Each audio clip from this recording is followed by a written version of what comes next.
लक्ष्मीच्या पावलांनी या मालिकेच्या 9 जुलैच्या जबरदस्त भागामध्ये आतापर्यंत लपाछपीचा खेळ चालू होता। एकदाचा लपाछपीचा खेळ संपलाय आणि आता पूर्णपणे राहुल तोंडावरती आपटलाय। पोलीस स्टेशनला हिऱ्याचा वेंडर बाणेकर आणि त्यासोबत राहुल या दोघांना रंगे हात पकडत अद्वैतने थोबाडलंय। त्याचबरोबर कलाने सगळं सिद्ध केलंय। आता हे नक्की कसं घडलंय, ॲट अ टाइम राहुल आता बाणेकरांच्या इकडे कसा पोहोचला आणि या सगळ्यामध्ये आता अद्वैतने कसा थोबाड फोडलाय सगळं पाहू। इकडे आता कला ज्या वेळेला राहुलकडे पाहत असते, राहुल गुपचूप फोनवरती बोलत असतो। नैना पण हे ऑब्झर्व करते आणि नैना विचार करत असते, म्हणजे या सगळ्यामध्ये आता हा माझ्या समोर फोन नाही उचलत आहे, पण माझ्यापासून लपून छपून फोन उचलून हा इकडे फोनवरती बोलण्यासाठी आलेला आहे। राहुल माझ्यापासून नक्कीच काहीतरी लपवतोय। काय लपवतोय हे मला शोधून काढलं पाहिजे। तितक्यात तिकडे रोहिणी येते आणि त्यावरती राहुल आता फोनवरती बोलत असतो, हो मी तुम्हाला म्हटलंय ना की तुम्हाला भेटेन आणि या सगळ्या प्रकरणामध्ये काय आहे ते एकदाच क्लिअर करून टाकेन म्हणून। असं म्हटल्यावरती मग आता तिकडे आता रोहिणी येते। रोहिणी आल्यावरती रोहिणी आता म्हणते, काय रे काही प्रॉब्लेम आहे का? त्यावरती राहुल म्हणतो, नाही प्रॉब्लेम असा काही नाहीये, मी माझा प्रॉब्लेम काय तो सॉल्व्ह करतो।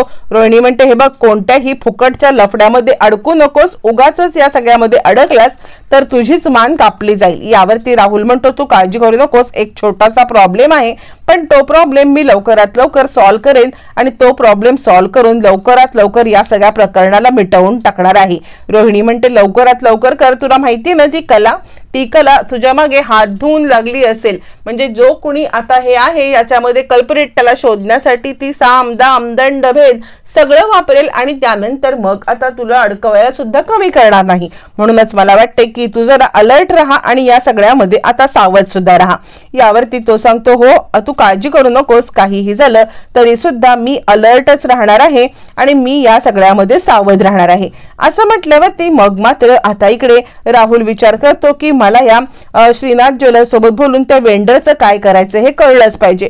कला पाहत असते आणि नक्कीच या दोघांचं काहीतरी चाललंय, या गोष्टी आता इकडे मला शोधून काढायला पाहिजेत। रोहिणी मॅडमना सुद्धा माहिती आहे का हा जे काही करतोय ते? असं म्हटल्यावरती मग मात्र आता इकडे ती विचार करायला लागते। तोपर्यंत राहुलच्या डोक्यामध्ये असतं की काहीही आलं तरी आज गौरव परांजपेला भेटून जे काही मॅटर आहे तो मॅटर क्लोज करून मला टाकला पाहिजे।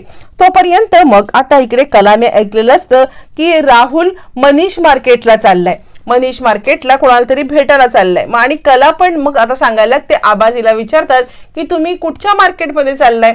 तर कला सांगायला लागते, आबा आम्ही मनीष मार्केटला चाललोय, तिकडे भाजी फ्रेश मिळते। अद्वैत म्हणतो, हो तिकडे खूपच फ्रेश भाजी मिळते। आता इकडे अद्वैतला कसलं काही माहित नसतं, पण कलाने मनीष मार्केट हे नाव ऐकलेलं असतं राहुलच्या तोंडून आणि म्हणून तिने मनीष मार्केटला जायचा प्लॅन केलेला असतो आणि त्यानंतर मग आता हा प्लॅन यशस्वी पण होणार असतो। इकडे तोपर्यंत दिनकर गोळ्या घेत असतो आणि संगीता येते आणि त्याच वेळेला दिनकर म्हणतो, काय ग संगे, कलाचा फोन आलेला का? संगी म्हणते, हो कलाचा फोन आलेला, दोघं भाजी खरेदी करायला गेले। जावई बापू म्हणजे आपला हिरा आहे, हिरा। या जावई बापूंना किती कौतुक करावं तितकं कमी आहे। म्हणजे कला तर आपली आहे 100 नंबरी सोनं, पण आपला जावई सुद्धा हिरा आहे आणि दोघांची जोडी आता अशाच प्रकारे राहू दे। असं म्हटल्यावरती मग मात्र आता इकडे दोघं जण बोलत असतात। ती डबा पॅक करते आणि कामावरती दिनकरला पाठवते। तोचपर्यंत कला आणि अद्वैत भाजी घेण्यासाठी निघालेले असतात। कारमध्ये दोघांची चर्चा चालू असते। त्याच वेळेला श्रीकांत आता येतो राहुल इकडे आता सोहमकडे आणि सोहमला म्हणायला लागतो, काय रे तुझं लग्न झालंय आणि तुझी एक बायको तुला आता सांभाळत नाहीये, म्हणजे मला तुझं खरंच कमाल वाटते। मी तिच्याशी ज्या वेळेला बोलत होतो त्यावेळेला ती मला म्हटली की या रूम मध्ये माझा जीव घुसमटतो, माझा जीव घुसमटतो आणि या रूम मध्ये मला यावंसं वाटत नाहीये। काय नक्की आहे, तुला एक बायको सांभाळता येत नाहीये का? म्हणजे मला तुझं खरंच काही सोहम कळत नाहीये। या अशा गोष्टी पहिल्या मिटवून टाक, तुझ्या बायकोला या सगळ्यामध्ये आता घरात घे, तिला जे काही आहे ते सगळं क्लिअर कर, मला खरंच तुमचं काहीच कळत नाहीये। असं म्हणत मग मात्र तो सांगतो, लग्नाच्या या सगळ्या बंधनामध्ये उगाचच आता लोकांना बघायला तमाशे नको आहेत। असं म्हटल्यावरती सोहम म्हणतो, हो मी प्रयत्न करतोय। यावरती तो म्हणतो, प्रयत्न? कसला प्रयत्न? तू लवकरात लवकर हे जे काही प्रकरण आहे ते प्रकरण मिटवून टाक, म्हणजे या सगळ्यामध्ये पुन्हा पुन्हा पुन्हा पुन्हा आता तिला रडायला किंवा चार लोकांमध्ये हे करायला चान्स देऊ नको. असं म्हटल्यावर सोहमला कळत नाही की नक्की मी काय करतोय, माझं खरंच काही चुकतंय का, किंवा मी या सगळ्यामध्ये खरंच चुकीचं आहे का असं त्याला वाटायला लागतं. आणि तो विचारच करत बसतो की नक्की आता आपण करायचंय तरी काय. पण आता श्रीकांतने त्याचा मॉरल डाऊन केलेला असतो, जे अनामिकाला पाहिजे असतं.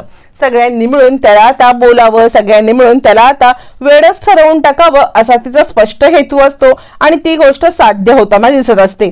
श्रीकांत पण आता सोहमच्या अंगावरती ओरडून निघून जातो. इकडे कला आणि अद्वैत ज्या वेळेला मार्केटमध्ये चाललेले असतात, कलाच्या चेहऱ्यावरती हसू बघून अद्वैत म्हणतो काय झालं हसायला. यावरती कला म्हणते नाही नाही, मला आईचं बोलणं आठवलं. यावरती अद्वैत म्हणतो काय म्हणजे मिसेस खऱ्यांवरती तू हसतेस. यावरती कला म्हणते तसं नाही रे, मी तिला ज्या वेळेला म्हटलं ना की मी तुझ्यासोबत भाजी आणायला येते, काय खुश झाली बिचारी की जावयांच्या सोबत आता भाजी खरेदी करायला जाते. तू म्हणजे काय तिच्यासाठी अगदी देव माणूसच आहेस ना, असं तिला इतकं कौतुक वाटतं ना तुझं. असं म्हणत असताना अद्वैत म्हणतो हो वाटणारच कौतुक, कौतुक वाटण्यासारखंच आहे. कोण आहे मी, अद्वैत चांदेकर. असं म्हणत अद्वैत या सगळ्यामध्ये आता फुशारक्या मारत असतो आणि कला म्हणत असते काहीही झालं तरी आज या सगळ्याचा पुरावा सापडलाच पाहिजे. इकडे आता मनीष मार्केटमध्येच गाडीमध्ये बसलेला राहुल सांगत असतो हे बघ आपल्याला या सगळ्यामध्ये जर का प्रकरण बाहेर पडलं तर हे नक्की काय करायचं या प्रकरणाचं हे शोधून काढायला पाहिजे. त्यासाठी आपण आता कोणाला तरी बळीचा बकरा बनवायला पाहिजे. यावरती श्रीनाथ ज्वेलर्सचा गौरव परांजपे म्हणतो कुणाला बनवायचा पण आपण बळीचा बकरा. त्यावरती मग आता इकडे राहुल सांगायला लागतो मला काय वाटते बाणेकर वेंडर आहेत ना हिऱ्यांचे, त्यांना आपण बळीचा बकरा बनवूया. यावरती मग आता लगेचच सांगायला लागतो गौरव की पण तो का बनेल बळीचा बकरा, तो स्वतःहून मान कापायला का तयार होईल. यावरती आता राहुल सांगतो त्याला पैसे मिळाले तर नक्कीच तयार होईल. असं म्हणत बाणेकरला खरेदी करायचं चालू असतं. इकडे तोपर्यंत कला आणि अद्वैत भाजी घेत असतात आणि कला सांगत असते दादा कांदे जुने आहेत ना. यावरती आता तो म्हणतो हो ताई जुने आहेत. कला म्हणते आम्हाला जुने कांदे द्या. यावरती आता अद्वैत म्हणतो कोण आहोत आपण, चांदेकर, जुने कशाला कांदे घ्यायचे, नवीन कांदे घे ना, तुला पण काही कळत नाहीये, जुने कांदे मागतीये. यावरती कला म्हणते अरे जुने कांदे चांगले असतात, नवीन कांद्याने डोळे झोंबतात आणि जुने कांदे खायला पण चांगले. यावरती अद्वैत म्हणतो हे काय जुने कांदे. त्यावरती कला म्हणते तू एक काम कर, तू कांदे निवड, मी असं म्हणत कला तिकडून निघून जाते आणि अद्वैत आता चोखंदरपणे कांदे निवडत कसली तुमची कांद्यांची क्वालिटी, ही काय क्वालिटी, ती काय क्वालिटी असं म्हणत त्या आता भाजीवाला सोबत भांडतो. भाजीवाला म्हणतो ओ दादा आतापर्यंत इतके गिराईक आले, कोणीही माझ्या भाजीला नावं नाही ठेवत, तुम्ही पण नावं नाही ठेवायची. तिकडे कला येते आणि काय झालं. यावरती अद्वैत म्हणतो बघ ना काय क्वालिटीचे कांदे आहेत. यावरती कला म्हणते तू गप्प बस रे, तुझंच काहीतरी चुकलं असेल. दादा तुम्ही जाऊ दे, हा पहिल्यांदा भाजी घ्यायला आलाय, त्याला नका काय बोलू. असं म्हटल्यावरती तो म्हणतो माझ्या भाजीला खराब बोलतोय, क्वालिटीचे नाहीत असं म्हणतोय, कसं काय हे बोलू शकतात. असं म्हटल्यावरती मग आता कला म्हणते जाऊ दे ना चांदेकर तू गप्प बस, भाजी खरेदी कर. असं म्हणत ती आता अद्वैतला भाजी कशी खरेदी करायची ते सांगते आणि चाललेल्या गमती जमतीचं तिला हसू येत असतं, कारण अद्वैतने आयुष्यात कधी भाजी खरेदी केलेली नसते.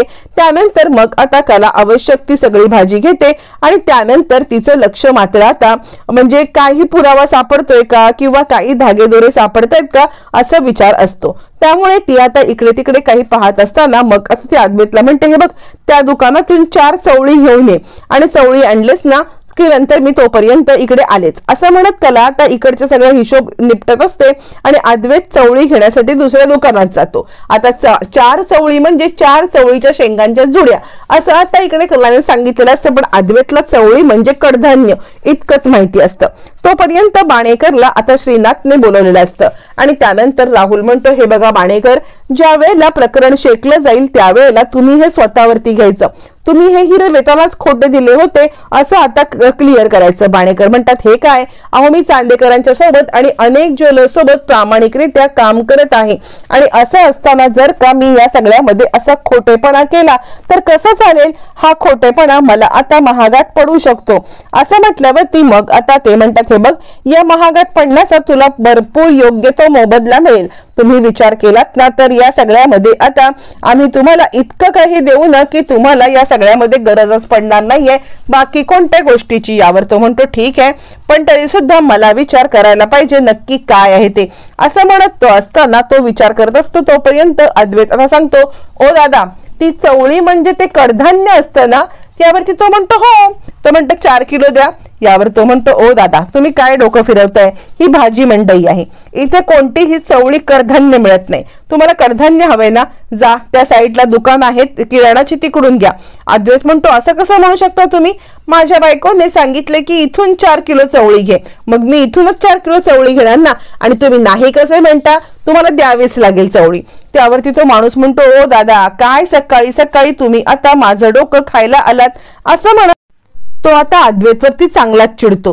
दादा सकाळी सकाळी भोवनीच्या टायमिंगला डोकं फिरवू नका तुम्ही, तुम्हाला सांगितलं ना इकडे चवळी नाहीये तर आमच्याकडे चवळी नाहीये असं म्हटल्यावरती मग मात्र आता इकडे लगेचच कला येते। काय झालं यावरती मग आता सांगायला लागतंय कलाला तो की हा बघ ना चवळी देत नाहीये। यावरती अद्वैतला कला म्हणते, असं काय करतोस? अरे चवळी का नाही घेतलीस तू? यावरती ती सांगते, ओ दादा चवळी द्या।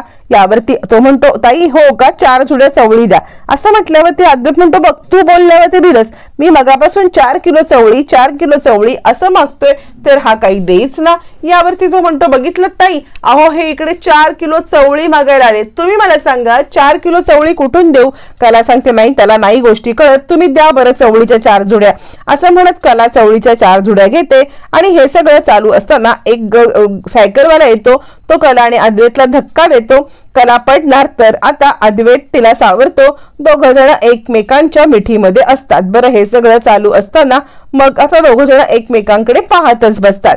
त्याच वेळेला आता इकडे अद्वैत म्हणतो, चला भाजी घेऊन झाली असेल तर घरी जाऊया। कला म्हणते, खरं सांगू का तर मला ना या प्रकरणामध्ये काहीतरी मिसिंग वाटते, म्हणजे जर का आपण या प्रकरणाचा पहिल्यापासून चर्चा केली किंवा पहिल्यापासून हे प्रकरण जर का आपण आता विचार करायला लागलो तर आता आपल्याला काही गोष्टी सुचतील, म्हणून आपण पहिल्यापासून ही शृंखला लावूया का? मला असं वाटतं काहीतरी मिसिंग आहे। अद्वैत म्हणतो, ठीक आहे तू बोलत जा, आपण एक एक करत गोष्टी आता बोलूया। मग त्यानंतर कला आता पहिल्यापासून सुरुवातीपासून काय काय घडलं, कसं कसं घडलं या गोष्टीची शहानिशा करत आता पहिल्यांदा सरोजने तिला आता या सगळ्या बोलण्यात अडकवून ठेवलं होतं आणि त्यामुळे तिचं आता चेकिंग कसं थांबलं किंवा या सगळ्यामध्ये हे सगळं करत असताना कशा गोष्टी हे झाल्या, मग तिने चेकिंग नाही केलं म्हणून धावत ती बाहेर आली, तोपर्यंत ते दागिने निघून गेले होते। हे सगळं आठवत असताना कला आता म्हणायला लागते की हे सगळं होत असताना ते दागिने चेक करायचे राहिले आणि त्यानंतर काही गोष्टींचा अशी काही लिंक लागायला लागते आणि त्यावेळेला कला म्हणते, मला काय वाटतं माहितीये का, मला वाटते ते बाणेकर ते वेंडर त्यांच्याकडे मी त्या दिवशी सुद्धा गेले होते पण तेव्हा पण ते भेटले नाहीत। ती अद्वैत म्हणतो, हे बघ मध्ये काय झालं की तू आणि अर्जुनने केस लढली, मग तेव्हा तुम्ही काय केलं मला नाही माहिती। यावरती कला सांगते, मी अर्जुनला भेटले, अर्जुन आणि आम्ही मग स्वामीनाथन किंवा आपले असे हे जे काही क्लायंट होते ना या क्लायंटला भेटलो आणि त्यानंतर त्यांना बोलवलं। त्यावरती अद्वैत म्हणतो, आणि ते बाणेकरांच्या इथे काम करायला आलेले माणसं ते? यावरती कला म्हणते, हा ते ना माझ्या बाबांचे मित्र आता तिकडे काम करत होते, म्हणूनच या सगळ्यामध्ये आता मी त्यांना विनंती केली की तुम्ही या आणि तुम्ही येऊन या सगळ्यामध्ये आता साक्ष द्या आणि त्यांनी साक्ष दिली सुद्धा, पण त्यावेळेला बाणेकर तिकडे नव्हते आणि म्हणून ते आले। पण मला काय वाटतं माहितीये का की आपल्याला या सगळ्यामध्ये आता ते बाणेकर आता आले असतील ना। हे बोलता बोलता एक लिंबवाली येते, कला लिंब घेते। अद्वैत म्हणतो, काय चाललंय तुझं, काय बोलतेस, काय करतेस आणि आता हे लिंब काय खरेदी करतेस? कला म्हणते, ऐक ना चांदेकर, मला असं वाटतं की त्या बाणेकरांना त्या वेंडरला भेटल्याशिवाय गोष्टी क्लिअर होणार नाहीत। इकडे श्रीनाथ ज्वेलर्स यांनी चांगलीच ऑफर दिलेली असते आणि ऑफर देऊन आता इकडे या सगळ्यामध्ये तो सांगतात की हे बघा, फक्त काही झालं तरी तुम्ही तुमच्या अंगावरती फ्रॉड घ्यायचा आणि हा फ्रॉड तुमच्या अंगावरती घेतलं की संपलं, मग आम्ही तुम्हाला कसं बाहेर काढायचं काय करायचं ते बघू। राहुल म्हणतो, बघा याची दामदुप्पट पैसे तुम्हाला मिळणार आहेत आणि त्यामुळे काही चिंता करू नका। यावरती खूप सारे पैशांची बॅग आता इकडे लगेच श्रीनाथ ज्वेलर्सवाला ऑफर करतो आणि त्यानंतर बाणेकर आता परततात। ठीक आहे, मी या सगळ्याचा विचार करतो आणि मी तुम्हाला कळवतो असं त्यांचं वाक्य असतं। पैसे वगैरे घेतात आणि गाडीतून ते आता बाहेर पडायला निघतात। ज्या वेळेला ते गाडीतून बाहेर पडत असतात तोपर्यंत कला आणि अद्वैत यांचा विषय बाणेकरांचा चाललेला असतो की बाणेकर आपल्याला वेंडर भेटले पाहिजेत, ते ज्या वेळेला भेटतील ना तेव्हा काही गोष्टी क्लिअर होतील असं बोलणं चालू असताना बाणेकर हातामध्ये बॅग घेऊन त्या गाडीतून बाहेर पडतात आणि इकडे दोघं जण बोलत असतात। अद्वैतची नजर त्या साईडला जाते, अद्वैत बाणेकरांना पाहतो आणि तो म्हणतो, खरे तू आता काय म्हणत होतीस? खरे तू कशाबद्दल बोलत होतीस? तुला हिऱ्यांचे वेंडर हवे आहेत ना? ते बघ हिऱ्यांचे वेंडर असं म्हणत अद्वैतने बोट दाखवलेलं असतं आणि ज्या वेळेला बाणेकर कला आणि अद्वैतकडे पाहतात त्यावेळेला बाणेकरांना जबरदस्त धक्का बसतो आणि ते पळून जायला निघतात। मग कला धावत पळत तिकडे आता मातीच्या मडक्यांचं एक स्टॉल असतं, त्यातलं एक छोटस मडकं घेते आणि धावत जाऊन त्या बाणेकरांच्या पाठीमध्ये मारते। पाठीमध्ये मारल्यावरती बाणेकर खाली पडतो। बाणेकर खाली पडल्यावरती त्याला उचलून आता पोलीस स्टेशनला नेलं जातं आणि मग पोलीस स्टेशनला गेल्यावरती आता इकडे अद्वैत म्हणायला लागतो, हे बघ एक गोष्ट लक्षात ठेव, खरं खरं सांग। श्रीनाथ ज्वेलर्सवाला हे सगळं पाहतो आणि तो लगेचच राहुलला कॉल करतो, हे बघ बाणेकरांना पोलीस स्टेशनला नेलेलं आहे, तू ताबडतोब पोहोच बरं तिकडे। तिकडे पोहोचून जे काही होतंय ती सिच्युएशन निस्तर, नाहीतर तो बाणेकर मूर्ख काही बोलला तर। लगेचच आता राहुल बस पोलीस स्टेशनला जातो। अद्वैतने बाणेकरांना चांगला धडा शिकवत असताना राहुल तिकडे येतो आणि काय झालं असं म्हणायला लागतो। इथेच कलाचा संशय बळावतो की अचानकपणे राहुल कसा काय आलाय बाणेकरांना वाचवायला। त्यानंतर अद्वैतला अस्थमाचा अटॅक येतो। मग कला त्याला पाहत असते, त्याच वेळेला कला पाहते की बाणेकर आणि राहुल एकमेकांना इशारा करत आहेत। आता कला कसं रंगे हात पकडणार आणि कसं अद्वैत समोर सत्य आणणार पाहणं फारच रंजक ठरेल।